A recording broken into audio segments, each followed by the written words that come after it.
suñu auditeur daan mbégte it dara tey docteur Moustapha Fall mooy responsable affaires juridiques comité national ITIE Sénégal Moustapha démb nag toog ngeen waxtaan li nga xamante ne moom mooy ITIE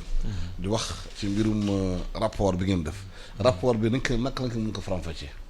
jërëjëf Alassane maa ngi lay nuyu di nuyu aussi ñi lay déglu di la seetaan sa laaj bi nga laaj dafa am solo ndaxte ITIE baax na à chaque fois ñuy rappeler li tax mu jóg balaa ñu ñëw ci rapport bi ndaxte rapport bi dafa nekk benn pàcc ci li ITIE di def boo xoolee nag ITIE dafa nekk nattukaay maanaam mi ngi mel ne torche bu nga xam ne dafay niit liñ naan chaîne de valeur de l'industrie extractive bu ñu nee chaîne de valeur nag mooy nan la ñuy joxe contrat yi ak contrat yooyu noonu yan revenu lay générer ak revenu yooyu nan lañ koy séddalee ak tamit nan lay amee njeexital ci askan bi. moo tax ñu naan ITIE dafay indi lu ñu naan transparence léegi nag rapport bi nga xam ne génn na démb dafa bokk ci mission yi nga xam ne ITIE décret bi ko régir daf ko jox maanaam mooy at mu ne ITIE war na xayma ñaata la secteur bi généré maanaam entreprise yi nga xam ne ñi ngi ci secteur bi ñaata lañ fay état ak tamit état ñi nga xam ne mooy ay kuréelam yi yoon may ñu mën a jël xaalis boobu ñoom ñaata la toll léegi nag rapport bi génn démb dafa fësal ne ci li nga xam ne atum 2020 la rapport revenu yi nga xam ne nekk na ci secteur bi entreprise yi fay ko état te ñu nekk ci périmètre ITIE toll na ci 185 milliards loolu nag dafa utu ne am na yokkute par rapport ak atum 2019 am na ñaar fukki milliards ak ñeent 24 milliards yu ci dolleeku waaye 185 milliards yooyu nag baax nañu leeral ne li nga xam ne mooy dem ci keesu état maanaam les recettes effectives comptabilisées toll na ci 167 milliards léegi boo jëlee nag ci yokkute bi liñ ci gën a gisaat mooy que secteur minier moo ëpp li muy contribuer ndaxte boo demee ci contribution boobu noonu 167 milliards yi nga xam ne moo dem ci budget bi 155 milliards yëpp ci secteur minier la. secteur hydrocarbure buñ ko xaymaa ci ay 12 milliards la toll. mais ñu bëri nee nañu ren secteur hydrocarbure dafa wàññeeku li waral loolu. waaw xam nga wàññeeku boobu sax xëy na analyse la parce que bu ñu xoolee daaw. li gënoon fës ci secteur hydrocarbure mooy dafa am lu ñu naan bonus bu nga xam ne entreprise Total daf ko defoon ci contrat am mu nekk deuxième tranche bu nga xam ne da ko doon fay nguur état du Sénégal pour financement institut national du pétrole et du gaz beneen bi ci topp aussi gisoon nañ ni aussi amoon na entreprise yu nga xam ne dañ leen redressé woon léegi nag ren yooyu feeñul looloo tax secteur hydrocarbure mu xaw a wàcc. waaw secteur minier bi ni nga ko waxee indi nañu koppar dugal ci gafa réew mi noonu lañu ko liggéeyee mais ñu bëri nee nañu lu ñuy liggéey ëpp na loolu maanaam gën a mun dugal ci loolu ndax lu ñuy gañe ëpp na fuuf lu ñuy dugal. waaw xam nga secteur extractif de façon générale dañuy wax ne ñaare am na ay perte recette fiscale yu ciy nekk dañuy wax ne ñaare aussi bari na exonération fiscale. dañuy wax ne ñaare aussi am na lu ñu naan optimisation fiscale wala lu ñu naan prix de transfert wala lu ñu naan aussi transfert de bénéfice yu tax ne day indi ne lu ci bari lu réew yi waroon am duñ ko am. waaye bu ñu xoolee ci li nga xam ne ITIE moom fësal na ko gis nañ ne secteur minier entreprise minière yi nekk ci périmètre bi ren wane na ci wàllu production d'or am na yorin bu fës. gis nañ ne aussi production bi yokku na gis nañ ne aussi prix yi yokku na loolu moo gën a sax ñoŋal contribution entreprise minière yi beneen bu nga xam ne aussi war naa ko leeral boo gisee contribution bi yokk tamit mooy que ni gis nañ ne amoon na taxe bu ñu naan taxe spéciale sur le ciment bu nga xam ne nguur gi dugaloon na ko 2020 pour le fonds de l'habitat social gis nañ ne loolu biñ ko xaymaa tamit nekk na ci ay juróom-ñaari milliards lu nga xam ne entreprise minière yi fay nañ ko beneen bi ci aussi mooy li ñu naan droit de douane bu nga xam ne gis nañ ne DGD liquidé na ko loolu tamit gën na yokkuwaat waaye pour ñëwaat ci sa laaj bi rek mu gën a fës mooy que ni secteur extractif boroom xam-xam yu bari leeral na leen ni maanaam mën nañ gën a fiscaliser. Donc mën nañ gën a fiscaliser nag day indi ne ñu parvenir ba suñu code général des impôts nekk li ñu naan le droit commun de la fiscalisation, de telle sorte que entreprise yi même bu ñuy am dérogation du bari, wala tamit bu ñuy am exonération aussi ñu encadrer ko, wala aussi bu ñuy am li ñu naan clause de stabilisation, yooyu yëpp ñu encadrer ko de telle sorte que bu état bëggee laal fiscalité bi même buy aggraver les charges financières entreprise yi, mais bu ko état di laal rek mu nekk lu nga xam ne day permettre à ce que état gën a maximiser ses retombées, parce que enjeu bi yëpp foofu la. boo xoolee entreprise yi moom c'est pour faire des bénéfices, rentabilité des investissements, mais pour état li gën a wër mooy c'est la collecte de revenus, mais surtout sax li ñu naan la maximisation des retombées, am aussi ce qu'on appelle le transfert de technologie, et cetera. Donc boo xoolee souvent état ak entreprise bi ñaare ku ci ne recherche d'objectif la, mais objectif yi ñaare mën na bañ a bokk, waaye li ñuy gën a xool ak mooy nan la ñuy fexe ba yooyu daje ci wàllu li ñu naan fexe ba ressources yi nga xam ne dañ ne askan bee ko moom mu jëriñ li nga xam ne mooy réew mi nga xam ne moo ko am. xam nga sànq wax nga transfert de technologie, am na ñu bëri ñu xalaat loolu am na solo loolu ci réew, ndaxte nee nañu boo amee am nga or am fer am yeneen minerais yi, au lieu nga koy jël di ko tonni da ko yóbbu bitim réew di ko transformer ñëwaat jaayaat ko fi, lu tax état bi mënul ak entreprise tabax ay usine transformation or sur place. waaw xam nga créer emploi yu bëri. le fer bi laata ñu koy jël di ko tostali da ko yóbbu Turquie da ko defaraat da ko jaayaat nit ñi di dugg ci bâtiment bi bu def usine bi defar fer foofu, non seulement dina tax liggéey bi gën a bëri parce que ay Sénégalais bi dañu employé foofu te duñu maanaam exporter emploi yi. waaw li nga wax dafa am solo, moo tax boo jëlee rapport ITIE bi jukki na sax ci wàllu données li ñu naan données de production ak données exportation, wane ne or moo ëpp, wane ne aussi or bi dañ koy exporter, et dëkk bi nga xam ne moo jiitu ci liy jël ci wàllu or bi mi ngi tudd Suisse. Donc loolu nga wax dafa laaj li ñu naan la transformation. xam nga Suisse amul benn jugement,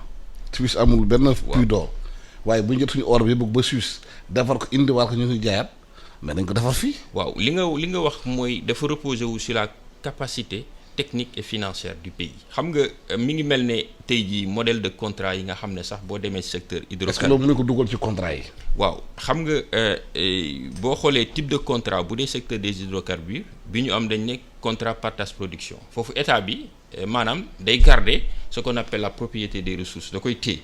waaye opérateur bi entreprise mooy ñëw investir. Comme c'est des gros investissements, par exemple tey jii nii bu ñu jëlee secteur hydrocarbures ñu ne la pour forer une plateforme pétrolière il faut 100 milliards par exemple, wala ñu ne la il faut nga forer si juróom-benn pour doog a wérale ne di nga ci am benn, ça veut dire que juróom yëpp mën na sekk. Donc loolu parfois day justifier le fait que état bi du mën a engagé wu financièrement pour dem ci yooyu. Léegi dañ naan kon nañ ubbi marché bi, bu opérateur bi ñëwee léegi moom mooy dugal alalam, moom mooy investir, moom mooy kii risque yi, après su ko defee bu fekkee découverte am na ñu jéem a xool nag léegi moom bu remboursé boppam ci li mu dugal ba pare ñu doog a séddoo. mais boo xoolee Sénégal fii xool or moom am na. xam nañ ko mu nga Kédougou mu nga bëri Tambacounda, matière baa ngi fi, fer bi am na lu am solo la gis nañ ko, c'est pas Sénégal tamit fer moom fer bu baax la yooyu am na tey nag gis nañ ko ay at gis nañ ko, mais lan moo tax at yooyu ba léegi mënuñu créer benn usine foofu. waaw xam nga ba léegi yaa ngi ñëwaat ci politique économique et industrielle de l'État du pays.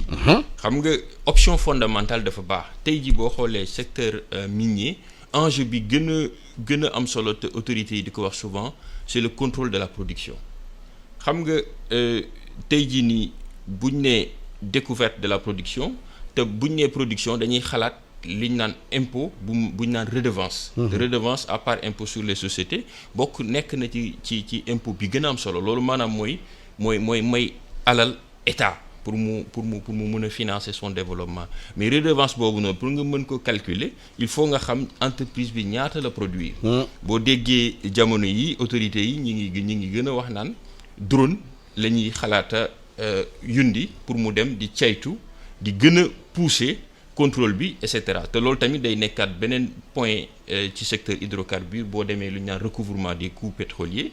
foofu tamit dégg nga autorités yi ñu ngi naan la de plus en plus dañuy gën a dem ci li ñu naan l'audit des coûts pétroliers pour mën a xam exactement li nga xam ne sociétés yi dépensé nañ ko pour que su ko defee bu ñu demee bay séddoo dinañ mën a wéral ne amul gonflement wala amul estimation bu nga xam ne wutu na li nga xam ne moom lañ d'accordoon. Donc pour dire que problème bi nga posé dafa aaju ci capacité état mën nañu sax plus tard bu ñuy wax ci contenu local peut-être capacité d'absorption bu économie dëkk bi, mais li gën a am solo mooy que ni état bi mettre les moyens juridiques, institutionnels, opérationnels pour s'assurer de telle sorte que partage bu mënti am mu nekk un partage équitable. Loolu nag ça suppose justement une transformation globale, et je pense que l'ITIE rapport bi muy génne nii déjà day gën a permettre état mu am visibilité. Sànq maa ngi lay wax torse nitaay boobu nag day permettre état buy jël décision mu gën a am instrument yu nga xam ne dina ko permettre mu orienter ce qu'on appelle la valorisation des minéraux, wala mu gën a orienter la politique de contenu local. Ndaxte boo xoolee ITIE depuis quelques années, et loolu lu ñu war a saluer la mooy que ITIE aujourd'hui permettre na ñu mën a natt ci wàllu contenu local, maanaam ñaata mooy des ci li ñu tuddee ci réew mi, mu permettre ñu xam réellement entreprise seen jënd ak jaay ñan lay dem ak ñaata la génnee. Je pense que loolu day indiwaat beneen défi, mooy que ni gis nañ ne contenu local bi néew na. Loolu day aaju autorité de régulation yi nga xam ne question boobu intéressé na leen, ñu gën a jël données ITIE caytu ko, ndaxte ITIE génnewul rapport bi rek. Loolu bëgg naa ci insister la sax nekkul exercice cosmétique, chaque année dañ koy génne, waaye bu ñu ko jukkee ba génne ko données yooyu c'est des données fiables, maanaam données yooyu mun nañ ko opposer képp ku fi nekk, muy entreprise muy pouvoir public. Loolu nag day aaju acteurs yi, les parties prenantes, muy secteur privé national, muy également les organes de régulation yi nga xam ne ñoo fi ne te ñu war a conduire yenn politique yi di gën a caytu rapport ITIE, ndaxte caytu boobu li muy jox dina gën a mën a améliorer dispositif. Par exemple bu dee administration fiscale dina gën a aider en termes de renforcement du recouvrement. Bu dee aussi ci société civile par exemple dina leen permettre ñoom ñu mën a demander plus de redevabilité par rapport ak ku ci ne fa nga nekk ak sa domaine d'intervention lan la secteur bi généré. Donc est-ce que loolu yëpp am na impact ci économie Sénégal? waaw, xam nga bu ñu nee impact économie déjà da ngay xool ci chiffres yi ñu joxe woon sànq, nee nañ 185 milliards, ñu ne 167 mooy dem ci budget bi. Déjà PIB bi ñi ngi ci 3,3 ñi ngi ci 3% PIB bi. Boo demee ci budget bi on est à 5%. Boo demee également ci exportation yi ñu ngi ci ay 37%. nga dem ci emploi bi on est à 0,17%. Donc boo xoolee un peu ci volet bu ci nekk gis nañ ni impact bi ñu ngi koy gën a sentir sur les exportations, la balance des paiements gis nañ ne foofu ci la gën a ñoŋ. Gis nañ ne aussi ci emploi bi ñi ngi ci tey ji boo demee ci secteur bi plus de 9000 personnes ñu ngi ciy liggéey. Waaw, gis nañ ne aussi masse salariale bi foofu toll na ci ay 106 milliards, mais li wér ba wér mooy contribution PIB bi néewandi na li koy expliquer mooy boo xoolee secteur hydrocarbure production amagul lu weesu entreprise Forteza gaz bi muy produire, mais secteur minier entreprise ñi ngi produire. Donc dans les prochaines années gis nga li ñu annoncé ci par rapport au secteur des hydrocarbures, pétrole ak gaz, donc foofu contribution bi dina gën a ñoŋ. Mais li ëpp solo mooy déjà la part de l'État ITIE day permettre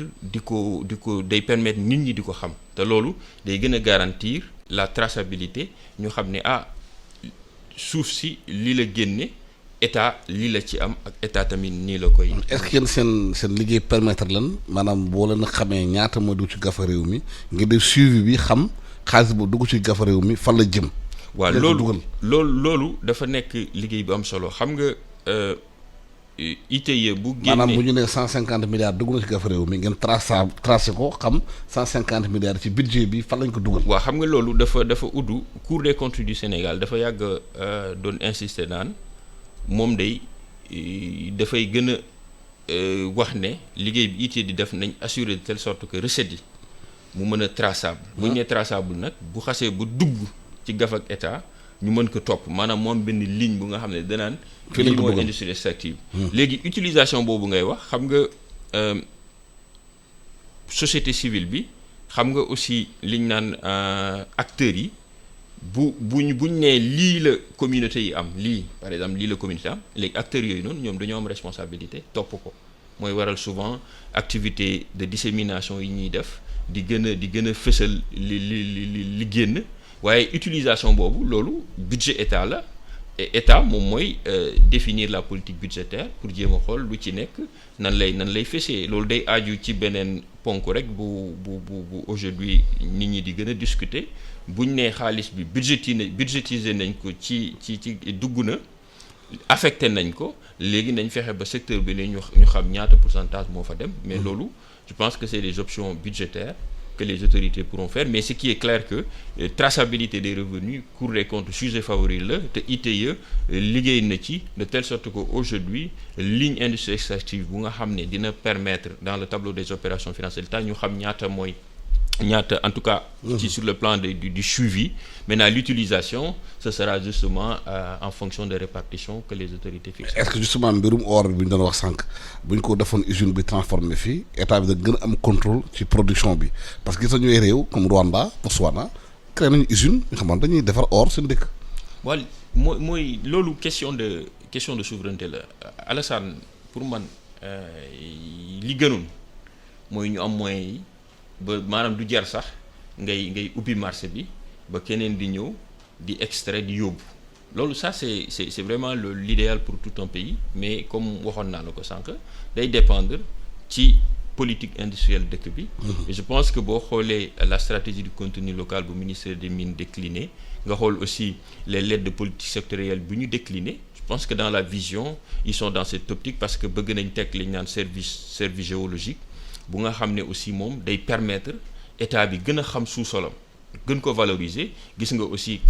création de SOMISEN mu nga xam ne société des mines du Sénégal société boobu aussi moom day am rôle gën a gérer les parts de l'État am fonction commerciale mais aussi nekk dans la régulation. parce que xam nga sànq wax nañ ci mbirum production bi or bi ak yooyu pour état bi xam ñaata kilo or ma génn ci suuf si pétrole bi ak gaz bi dafa am ay technique yu grande entreprise yi defar maanaam su mel ni pétrole ak gaz bu ñu pompé 10 000 litres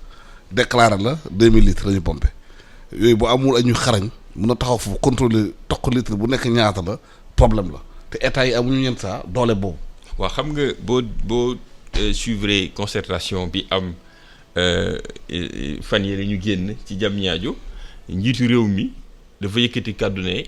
ci principale mesure yi ñu war a jël à l'issue de cette concertation bi ci njëkk mooy teg unité bu nga xam ne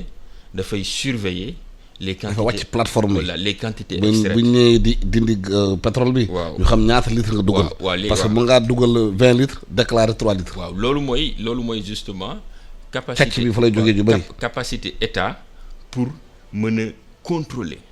xam nga contrôle boobu noonu dafa am solo ba ci sax sànq wax naa ko ci wàllu coût yi loolu yëpp day wane ne état bi quel qu'en soit li nga xam ne déclaré nañ ko l'état war na assurer wu de telle sorte que. yooyu souvent entreprise yi dañu surcoût. waaw dañu teg du xaalis bëri ci coût yi bu ñu war jëndee benn baar 500 francs déclaré état bi jëndee ko 5000. xam nga loolu parce que jarul loolu. loolu lañ naan transaction entre filiales. xam nga waaw loolu moo tax boo xoolee Sénégal actuellement nii ratifié na li ñu naan la convention multilatérale bu OCDE bu nga xam ne day lutter li ñu naan érosion de la base de la taxation ak aussi li ñu naan contre les transferts de bénéfices parce que tamit mënuñu imaginer entreprise di opérer ci benn dëkk buy jënd wala di jaay de telle sorte que di ko taxeloo sa maison mère ou sa filiale de telle sorte que dëkk bi nga xam ne fa lay amee activité du fay impôt wala tamit ñu gis ne dëkk bu nga xam ne neewu fa fiscalité bi dafa avantageuse parce que gisoon nga sax amoon na benn période ci wàllu domaine mine autorités yi daal di dénoncer convention avec bu nga xam ne Île Maurice parce que gisoon nañ ne da doon indi li ñu naan scandalage fiscal mais li gën a am solo ci wàllu mooy aujourd'hui dispositif d'information bi nga xam ne administration fiscale war na ko am pour mën a saisir ces transactions là de telle sorte que dina lutter contre justement parce que entreprise yi mën nañ la ne ñoom optimisation fiscale la ñuy def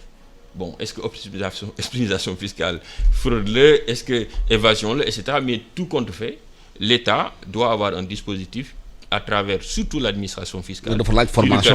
formation bu dëgër ñu xam astuce yi. waaw fi waaye di jaar. moo juridique yi ñu ci dugal la. waaw moo tax boo xoolee état du Sénégal mi ngi bénéficier wu programme bu ñu naan ATAF le forum OCDE li ñu naan essence de renseignement à des fins fiscales pour accompagner les administrations fiscales amoon na benn dëkk sax bi mu ko gungee gis nañ ne recouvrer na xaalis bu bari boobu tamit Sénégal bokk na ci Sénégal ñu ngi koy évaluer pour de telle sorte que yenn transactions yi mu koy yëg am na boo xam ne sax par le biais de la coopération moo tax ñu yëg ko te bu ñu ko yëgee tout de suite dañuy taxer. gisoon nga sax ci fan yi néew amoon na benn contentieux bu nga xam ne opposé woon na benn entreprise ak état du Sénégal ci wàllu fiscalité parce que dafa am benn transaction bu am en dehors des juridictions sénégalaises mais bi ko administration fiscale yéegee automatiquement dañu kii mais après entreprise bi yu bëggoon ko yóbbu arbitrage mais finalement dañoo réussir à. est-ce que loolu dafa laaj état Sénégal accompagner cabinet internationaux xamante ne loolu mooy seen liggéey. waaw xam nga wax nga sànq formation. La formation de la haute administration doit être continue dëkk yu bëri bi ci mel ni xewee. dañuy former administration non dañuy dem à l'étranger jàngi que ce soit Argentine Norvège dëkk yoo jël dañuy dem jàngi ndaxte effectivement dafa nekk secteur bu nga xam ne dafa complexe parce que da ngay dégg tout le temps njiit naan kenn mënta maîtriser chaîne de valeur dafa complexe donc soxla nga ay économistes. soxla nga ay juristes fiscalistes soxla nga aussi des spécialistes en droit de l'environnement soxla nga aussi des spécialistes en droit des contrats. parce que état Sénégal war naa mën a jël ay administration yóbbu leen formation. oui xam nga loolu mooy soit des deux volets aujourd'hui am nga Institut national du pétrole et du gaz de plus en plus da ngay gis sax Institut pétrole français dañuy ñëw pour accompagner leen sur le terrain à travers des formations ou bien aussi ñu dem dans les plus hautes universités parce que de toute façon affaire bi. dafa nekk lu nga xam ne day évoluer la technologie évolue vite donc plus qu'on forme l'administration mieux c'est parce que ça permettra ñu gën a maîtriser outils yooyu parce que la question des prix de transfert dafa complexe. mais est-ce que outils yu bees yi mel ni ay internet bi digitalisation bi. mun naa dimbale am gën a am traçabilité ci fi. par exemple ITIE aujourd'hui am na lu ñu naan système de télédéclaration par exemple boo xoolee entreprise yi léegi au lieu ñuy def déclaration physique. léegi dafa am lu ñu naan une base de données bu nga xam ne au niveau du trésor la logé wu entreprise yi dañuy renseigner directement ce qui permet que dinañ mën a générer ces données là loolu tamit technologie bi mu ngi koy faciliter aujourd'hui am nga fusion am nga gouverne yooyu yëpp dafa nekk xarañteef yu nga xam ne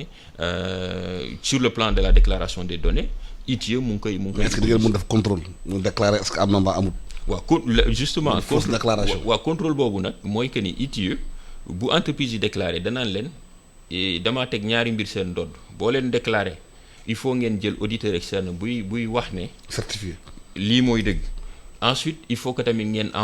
envoyé seen rapport d'audit ensuite il faut ngeen renvoyer seen état financier certifié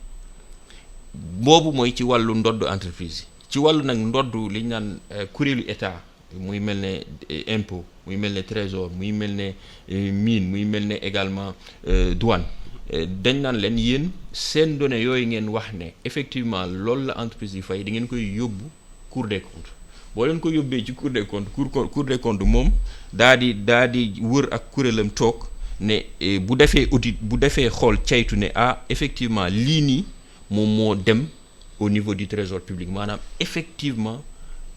recouvrer comptabiliser au niveau du trésor public. voilà docteur Moustapha Fall maa ngi lay gërëm di la sant mu fàttali téléspectateurs auditeurs yow yaay responsable des affaires juridiques du comité national ITIE Sénégal na waxtaan yow ci mbirum ITIE surtout rapport bi ngeen génne xool koppar yi fa lay jaar ci gafa réew mi ba fu muy mujjee loolu mooy seen liggéey di xool di saytu entreprise saytu ñuy liggéey ci or bi di saytu ñuy liggéey xamante ci pétrole gaz bi gërëm naa la sant naa la Fatima Ndiaye madame Ndiaye gërëm naa la sant naa la ñaan leen bëccëgu jàmm ak salaam